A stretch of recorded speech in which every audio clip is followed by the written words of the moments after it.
Chapter 3, Never Seen Before. By the time Scoob and Gma have set up camp, aka parked the RV at their campsite in the hills of Alabama's Cheaha State Park and connected Gma's fancy water filter and hose to the spigot at their campsite so they won't run through what's in the RV's fresh water tank, the drooping sun has turned the sky the colors of Scoob's favorite fruit, a sweet Georgia peach. In fact, Scoob snagged a few from the bowl on his kitchen table and stuffed them in his backpack while on the way out the door with Gma this afternoon. Come to think of it, that bowl was empty when Scoob left for school this morning. He'd eaten the last two the night before as he sat through a show Dad was making him watch on National Geographic about the fiercely territorial nature of hippos, which means Dad refilled it at some point for Scoob, because Dad doesn't like peaches. Always says, "They're the pits," and then he laughs at his corny dad joke. When had Dad done that? "Ready for a little adventuring, Scoob-a-doo?" Whoops, Gma giggles as she approaches the picnic table where Scoob's sitting, drawing pine trees all around the spot where he circled the park they're at on the map Gma gave him. Well, at least that's what he was doing before he got all googly-eyed over the peachy sunset. "Sorry," Gma goes on, "forgot I'm supposed to drop the adoob now that you're practically a grown man." She winks at him and pats the top of his head. "Aw, come on, Gma." "How about you come on?" she says. "We've got a short hike and I want to get to the peak of this mountain before the sun disappears. You carry this." She sets a wooden box on the picnic table in front of Scoob. The hinged lid is ornately carved and it's about the size of his school math book. He freezes. Gma's treasure box. He looks over the loops and swirls and leaves etched into the top. The box is a reddish brown, and he knows it's made of rosewood because Gma told him years ago when he first noticed it sitting up on her mantle. It's the one thing that was always off limits in Gma's house. Scoob has never even touched it before. Okay, that's a lie. As soon as he was tall enough, age 7-ish, he reached up and touched the lacquered side just because he wasn't supposed to touch it. Looking at it now, though, Scoob gets smacked again by the fact that he'll never see it on the mantle again. Never see the inside of Gma's house again. "Stick it down in your knapsack," she says, which she wants him to carry her treasure box in his backpack up a mountain? What if she's only taking it up there to toss it over the edge or something? Rid herself of it like she did her home? Scoob doesn't know if he could handle that. He gulps. We're taking it on a hike?" "That we are," she says. "Now scoot your boot." And she walks off without another word.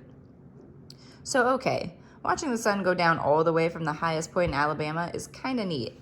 In fact, Scoob's looking forward to getting back down to the campsite so he can add a sunset in the margin of his road map. "Well, ain't that something?" Gma says from beside Scoob. They're in the observation room at the top of an old tower, which the pamphlet says was built in 1934. "Can you believe Bunker Tower had been standing for 9 years by the time I was born?" Gma says. "It's magnificent." "It's something, all right." Scoob gives a wary glance around the interior. He sure hopes it doesn't suddenly decide to crumble. "I've been waiting 51 years to see this view, Scoob-a-doo," Gma says. That gets Scoob's attention. 51 years? Yep. Scoob shifts his gaze back out across the landscape. "Why didn't you come before now?" "Wasn't ready." No idea what that means. "Really not ready now, but the world ain't slowing its spin." "Okay," Scoob says. "Go ahead and open the box." The box. Scoob forgot he was even carrying it, though, come to think of it, his shoulders are hurting from the extra weight. He takes a deep breath, shrugs the bag down, and drops to a knee, unzips and pulls out the box, stares at it. "It won't bite ya," Gma says. "Well, at least I don't think it will." She smiles and pats the top of his head. Scoob runs a thumb over the brassy latch. What if what's inside isn't all that exciting? It'll ruin the whole thing. Scoob would never admit it to anyone, but there are books he's never finished because he liked imagining all the things that could happen. Knowing what does happen would take the fun out of it. Scoob's mom pops up into his mind, unbidden. Her name is Destiny, but, well, he's never met her. He knows she left when he was a baby because she wasn't ready to be a mom. Dad told him that part. But he doesn't know how much else because the one time he asked about her, Dad made it clear he didn't want to talk about it. So he just makes things up, though he'd never tell anyone. In his mind, she's been everything from an astronaut like Mae Jennison. Dad's an aeronautical engineer and has a picture of Mae in her spacesuit on the wall in his office, to a brown lady Indiana Jones going on a treasure hunting adventures. She is an unsolved mystery, his personal treasure box. And now he's holding G-Maw's treasure box. He's imagined it containing everything from his granddad's ashes to the bones of some beloved pet to heaps of glittering jewels. He imagines the vines carved into the lid coming to life like wooden snakes, lashing at him the moment he tries to lift it. Well, G-Maw says.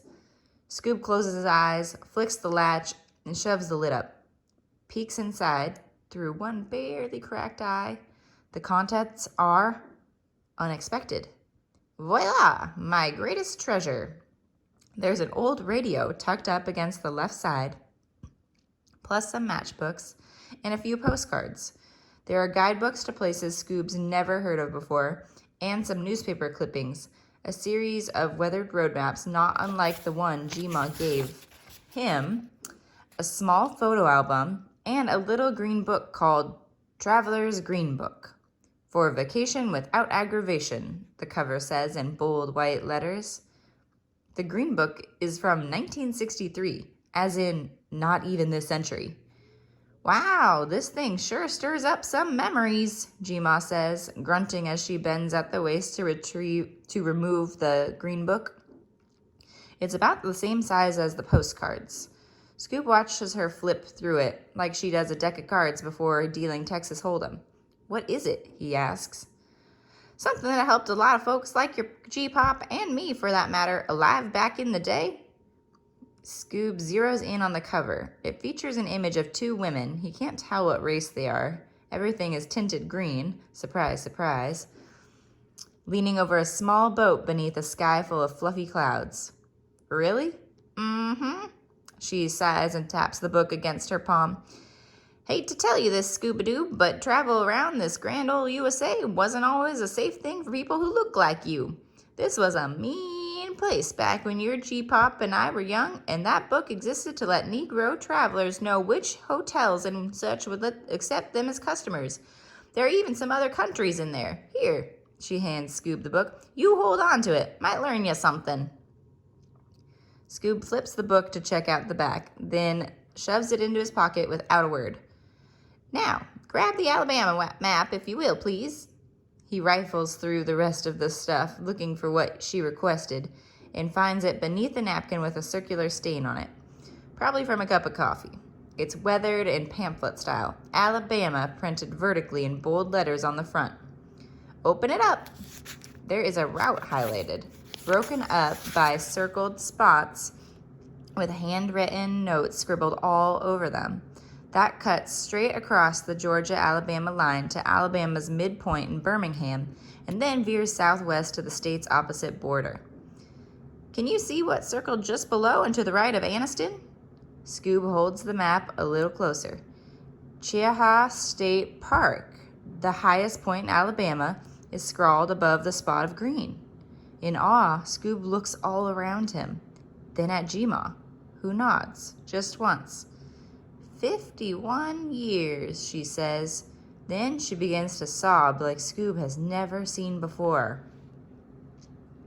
Chapter 4, Life Pollution. On the way back down the mountain, Scoob's so focused on G-Maw, that was his first time ever seeing her cry, and she told him a lot about his grandfather.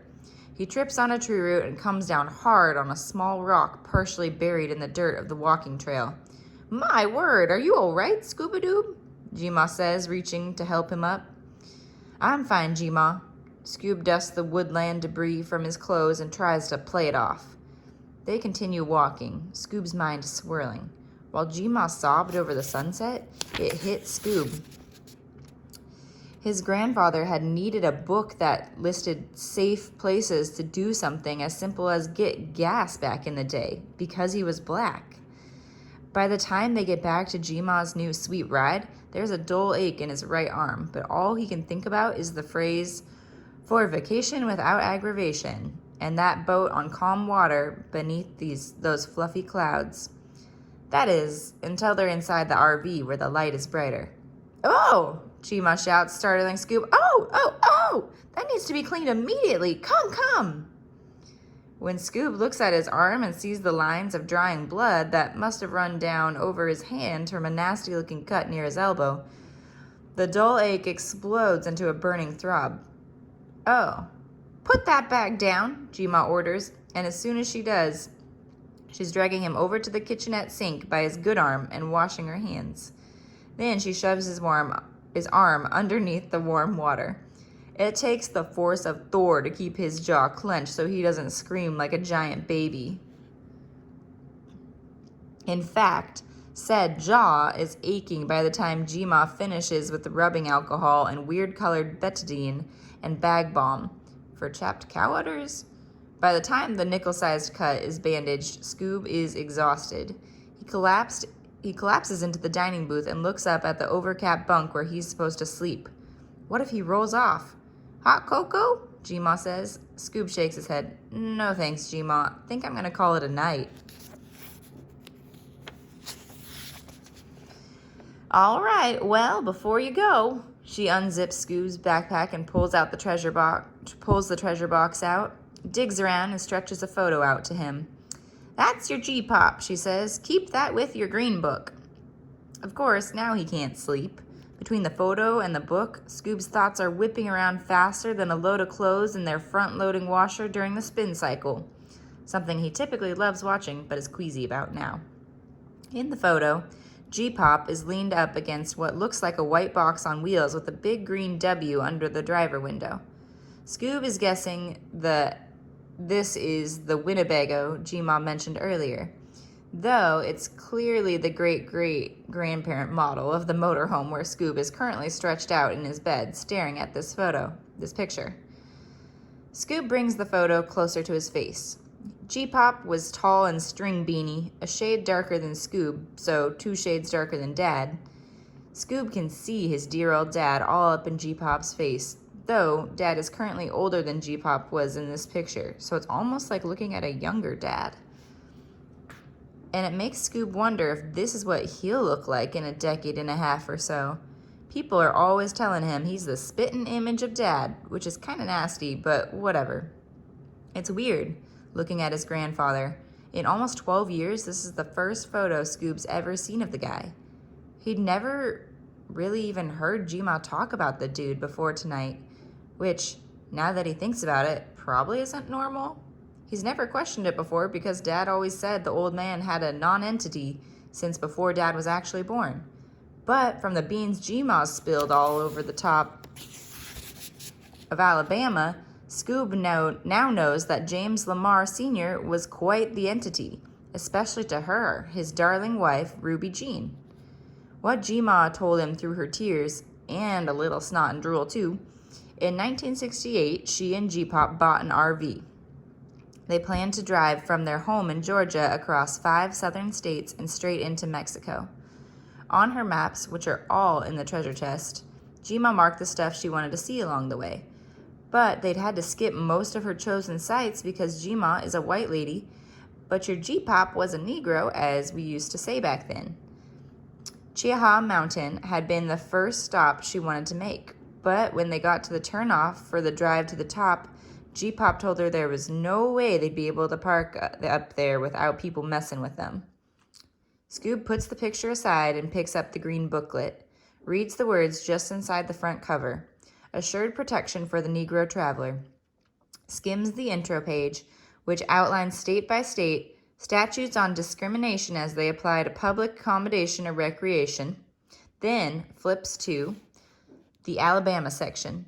Scoob knows Anniston is the closest city to where they are now, and it's not in the book at all, which means there was nowhere safe for black people to stay around here back when G-ma and G-pop took their trip.